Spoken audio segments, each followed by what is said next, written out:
Hello student, आज से हम नई जो क्लासें हैं उनको शुरू करेंगे। ये क्लासें एचटेट और केवीएस सभी के लिए महत्वपूर्ण होने वाली है। इन क्लासों में हम एनसीईआरटी जो हिंदी है हमारी, उसमें जो लेखक परिचय दे रखा है और उनकी रचनाएं दे रखी हैं उनको हम ट्रिक के साथ कवर करेंगे। अगर आपको ये क्लासें पसंद आई तो चैनल को शेयर और सब्सक्राइब करें और कमेंट ज़रूर करें। चलिए फिर आज की क्लास को शुरू करते हैं। आज हम पढ़ेंगे जो क्लास 11th है उसका पहला पार्ट कौन सा, नमक का दरोगा, और उसके जो लेखक हैं मुंशी प्रेमचंद जी, उनका लेखक परिचय और उनकी जो रचनाएं दे रखी हैं 11th क्लास में उनको हम ट्रिक के साथ याद करेंगे, जिससे आपको लेखक, उनकी रचनाएं और साथ में विधा भी आपको याद होगी। क्योंकि अब जो परीक्षाओं में प्रश्न पूछा जाता है वो विधा से बहुत ज़्यादा आते हैं, तो आपको विधाएं भी याद हो जाएंगी। चलिए फिर शुरू करते हैं आज की क्लास को। हमारा जो पहला लेखक परिचय से प्रश्न बनता है वो बनता है मुंशी प्रेमचंद जी का जन्म कब और कहाँ हुआ था। तो सबसे पहला प्रश्न हमारा कौन सा है कि प्रेमचंद जी का जन्म कब और कहाँ हुआ। तो 1880 लम्हई गांव उत्तर प्रदेश में मुंशी प्रेमचंद जी का जन्म हुआ। अब पढ़ते हैं उनके उपन्यास, मोस्ट इम्पोर्टेंट हैं, हर परीक्षा में यहाँ से प्रश्न जरूर आता है प्रेमचंद जी के उपन्यास से। तो सेवा सदन, प्रेमाश्रम, रंगभूमि, निर्मला, कायाकल्प, गबन, करम भूमि, गोदान। सेवा प्रेम का रंग, ये ट्रिक है, देखिए। सेवा प्रेम का रंग प्रेमचंद जी के ऊपर ऐसा चढ़ा कि उनकी काया बदल गई, जिससे उनके कर्म ऐसे निर्मल हो गए कि उन्होंने गबन नहीं बल्कि गोदान किया। तो देखिए, सेवा से आपको लेना है सेवा सदन, प्रेम से लेना है प्रेम आश्रम, रंग से रंगभूमि, और प्रेमचंद जी क्या है, इनके लेखक हैं।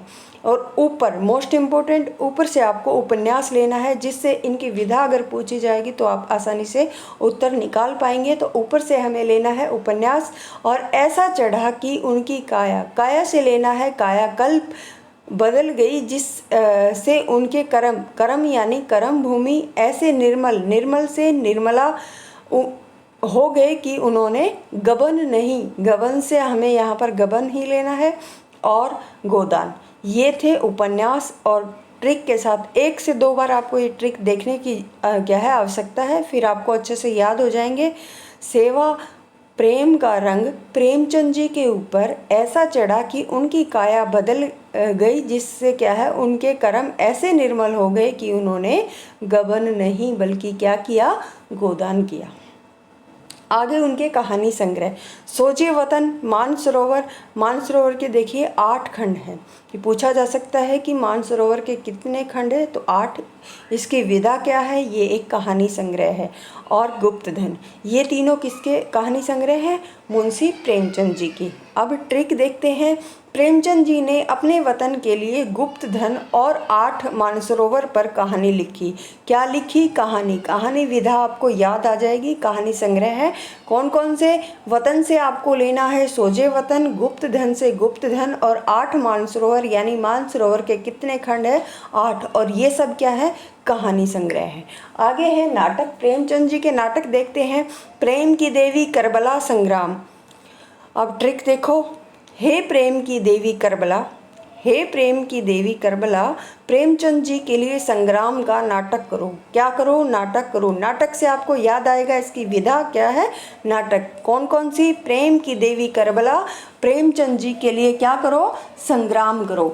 तो प्रेम की देवी, करबला और संग्राम, ये सब क्या है, प्रेमचंद जी के नाटक हैं।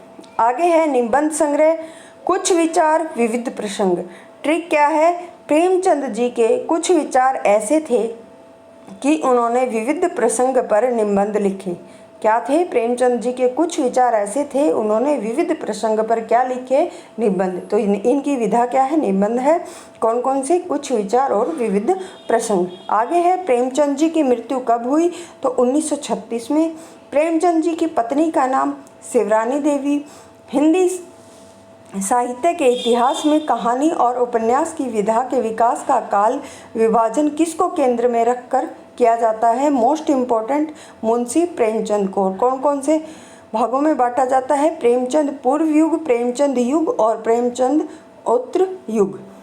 आगे है प्रेमचंद जी का मूल नाम क्या था, धनपत राय। आगे है प्रेमचंद जी की रचनाओं की मुख्यतः भाषा कौन सी है? तो हिंदी और उर्दू, ये दोनों मिश्रित हैं। पंच परमेश्वर, बड़े घर की बेटी, नमक का दरोगा। पहले तो आपको ये याद होना चाहिए, ये कहानी है। पंच परमेश्वर, बड़े घर की बेटी, नमक का दरोगा। और किसकी है ये? प्रेमचंद की कहानी है। और किस प्रकार की है? आदर्शवादी कहानियाँ हैं।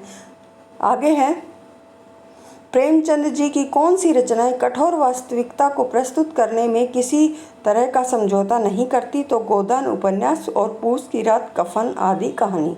ये देखिए लेखक परिचय में दिया गया था, वहाँ से मैंने प्रश्न बनाए हैं। आगे है, नमक का दरोगा का कहानी, नमक का दरोगा कहानी का, ये का नहीं आएगा दरोगा के बाद, नमक का दरोगा कहानी का प्रथम प्रकाशन कब हुआ था? तो 1914 ईस्वी में। आगे है, नमक का दरोगा किस प्रकार की कहानी है? तो आदर्शवादी और यथार्थवादी है। और ये कहानी धन के ऊपर धर्म की जीत है। तो कई बार जैसे हमारे पंक्तियाँ आती हैं तो वो ऐसे पूछ सकते हैं, गलत दे देंगे, जैसे क्या है ये, धर्म के ऊपर धन की जीत है या फिर धन के ऊपर धर्म की जीत है। तो इस प्रकार से आपको याद कर लेनी है। तो धन के ऊपर क्या? धर्म की जीत है। कौन सी कहानी? नमक का दरोगा। किसकी है? मुंशी प्रेमचंद जी की।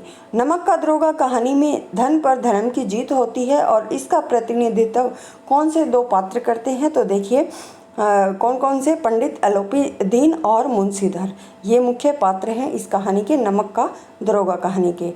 परमात्मा से यही प्रार्थना है कि आपको सदैव वही नदी के किनारे वाला बेमुरावत, उद्दंड, कठोर परंतु धर्मनिष्ठ दरोगा बनाए रखे। मोस्ट इम्पोर्टेंट पंक्ति है, कहाँ से ली गई है?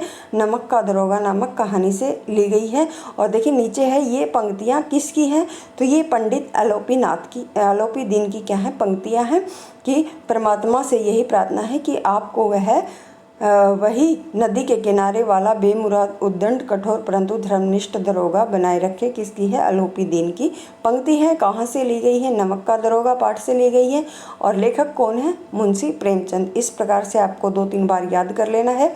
आगे है, यथार्थवाद हमको निराशावादी बना देता है। मानव चरित्र पर से हमारा विश्वास उठ जाता है। हमको चारों तरफ बुराई ही बुराई नजर आने लगती है। ये विचार किसका है? तो मुंशी प्रेमचंद जी का। नमक का दरोगा कहानी किसकी है? मुंशी प्रेमचंद जी की। अगला हमारा पाठ शुरू होता है, तो इसको हम अगली क्लास में करेंगे।